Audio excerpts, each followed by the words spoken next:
Can you tell us a bit about the reaction to the book? Okay, so I'm currently living and working in Singapore, so I've been taking the book on author visits and things like that, and the reaction's been fantastic. I think it's very hard for some of the children that I've been talking to relate to it because it's so far removed from their everyday lives, but I don't think that's necessarily a bad thing. I think it's still important to think about issues that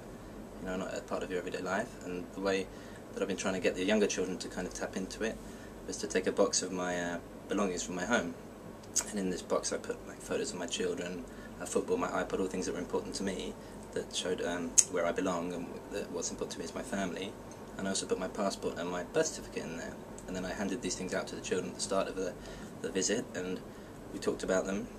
And then when they saw my birth certificate, they said, "Well, you're English, you're from England," and they saw my passport and said, "Well, you're British, you're from the UK." And then I talked about how I've lived overseas so much, and one of my children was born overseas, and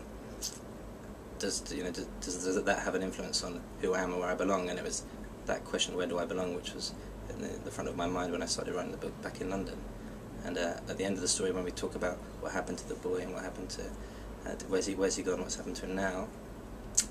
I asked the children to imagine if they were in that situation where they were woken up in the night by their mum and were given a box or a suitcase and told to run around in 20 minutes and find 5 things to take with you to wherever you're going next, or do you take what's really important to you and what makes you who you are and what makes you belong? And I didn't mean like you take your Xbox or you take your toy. I mean you take a photo of your family, or take something that means something really important to you.